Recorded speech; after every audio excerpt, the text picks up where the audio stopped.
If you're mixing a song where the vocals don't quite explode and become as epic as you'd like them to be, your mix may be suffering from a syndrome I'd like to call the vocals ain't thick enough syndrome.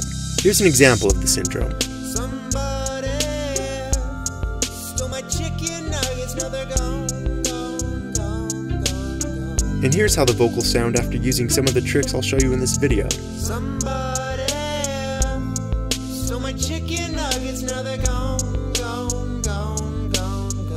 In the next few minutes, I'm going to show you 4 tricks you can use to crank up the energy, interestingness, and in-your-faceness of your vocal tracks and make them pop.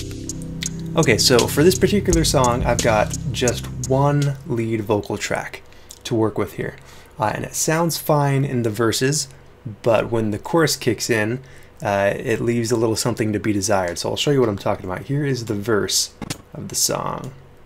As a light with some plastic regrets,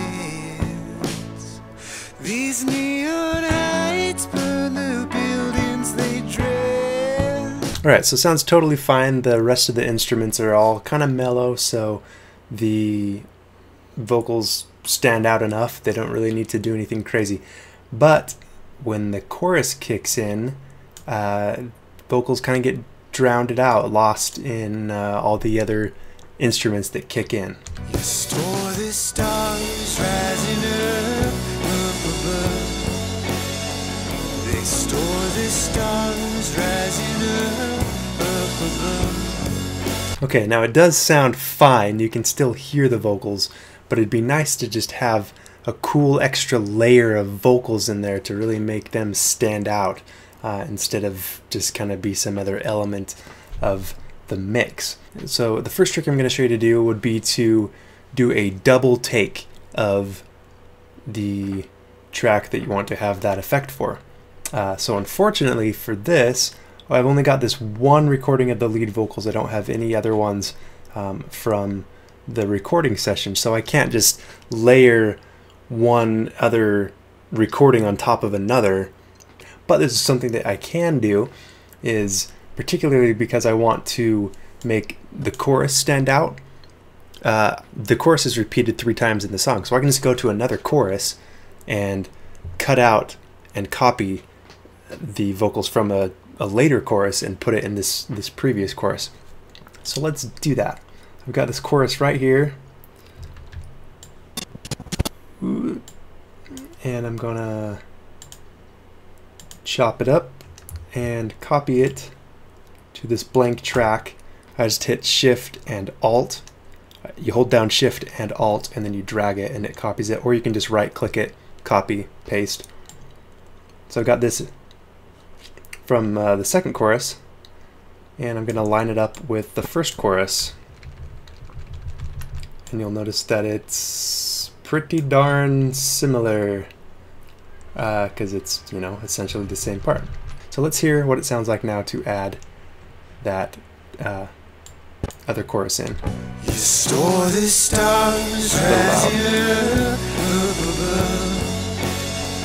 They store the stars rising up above. Okay, it sounds like one of them might be dragging a little. Yeah, there we go.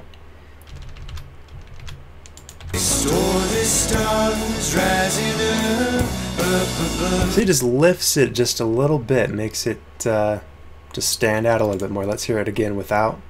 They store the stars rising up above. And with it. They store the stars rising up. Sweet. And if you want, you can pan one left and one right. They store the stars rising up above. Totally different sound if you do that. You might want to adjust the volumes a little bit more. It makes it sound a bit louder. Okay, so that is one way that you can do things, and I quite like that. Now this next one, it's kind of crazy. We're going to do some craziness here. I'm going to make 3 copies of the first chorus. So 3 identical copies. Nothing has changed. And what we're going to do is keep this main copy the same And on these other ones, we're going to adjust the pitch just a little bit. So with this first copy, I'm going to raise the pitch ever so slightly, and with the second copy, I'm going to lower the pitch just a little bit. But before I do that, I want to make sure I convert these to a unique copy, meaning that any adjustments that I make to these tracks, it won't affect the original. That makes them their own track as if it was a totally separate recording. So let me open this one up and go to my effects and my time and pitch. And every program is going to be called something different when you get there, but most programs are going to have some kind of pitch shifting effect. And what I want to do is raise on this one, raise it by 0.12 semitones. If your software has cents, it might say cents instead of semitones. Just raise it by 12 cents. So for every 100 cents, you have one semitone. And a semitone is, if it goes up one semitone, that's like the frets of a guitar neck. You go up one fret, that's one semitone. It's basically one note. So we're going up 1/10 of a note, basically. And I will push OK. Okay, so let's listen. For the stars rising up. Okay, it doesn't sound any different, but it's actually just a little bit higher in pitch. And to this one, going to lower it negative 0.12 semitones, or negative 12 cents, depending on your program. Okay. You store the stars right. And you can't really tell that it's different, but it is, just enough. So for these tracks, we want to decrease the volume quite a bit. Pan one of them all the way to the left, one of them all the way to the right, and press play. You store the stars rising up, up above. They store the stars rising up, up above. Notice as I turn them up, it kind of gets more phasery, almost too much, but just so you can see that it's actually doing something.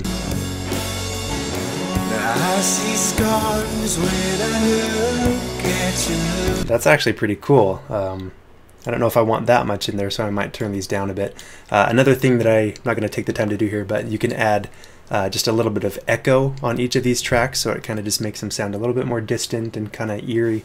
So that's a really cool trick that you probably shouldn't overuse, but it's definitely, when used in the right spots, it's a good effect. So the next trick would be to take just one copy, one identical copy of the part that you want to make sound more thick, and just offset it by a little bit, make it a little bit, see I'm shifting it. I'm gonna, where did we go?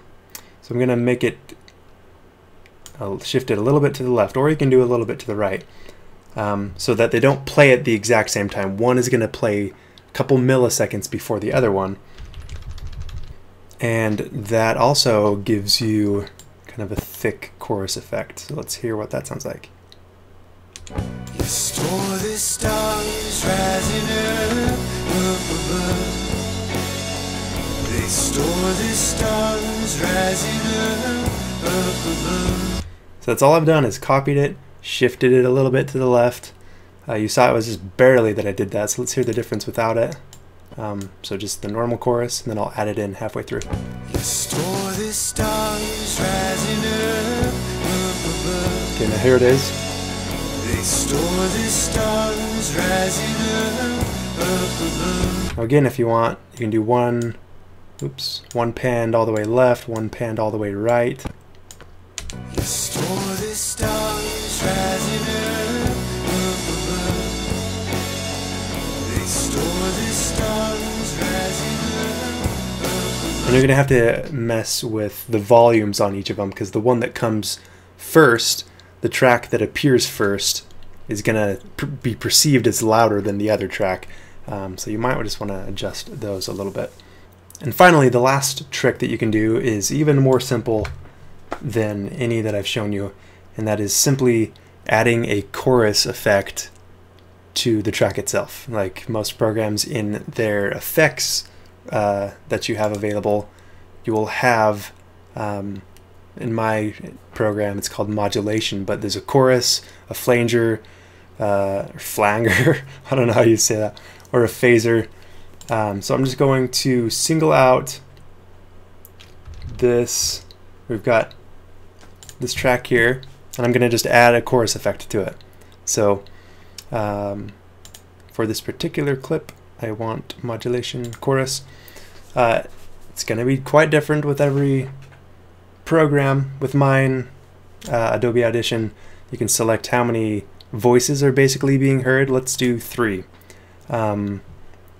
And wet, so output level, if you turn up the wet output, that wet just means like basically the effect. So if I turn wet all the way up, it's going to be really present, that effect. If I turn it a little like further down, it's going to be more subtle. So we'll turn it up just a little bit, and let's hear it.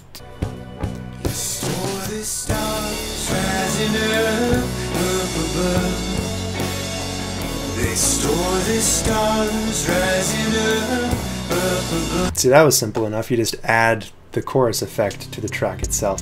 Thanks everybody, I hope this video was helpful. If you liked it, give it a thumbs up, share it with somebody you think it'll benefit, and if you haven't done so already, please subscribe to my channel, check out some of my other videos, leave me a comment, leave me a question. I'm more than happy to help you any way that I can. Thanks.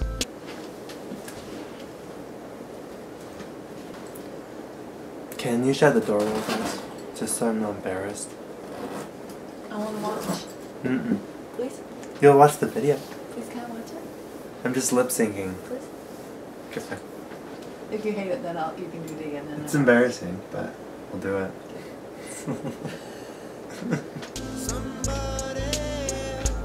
I can't do it with you in here, babe. I can't. You have to go.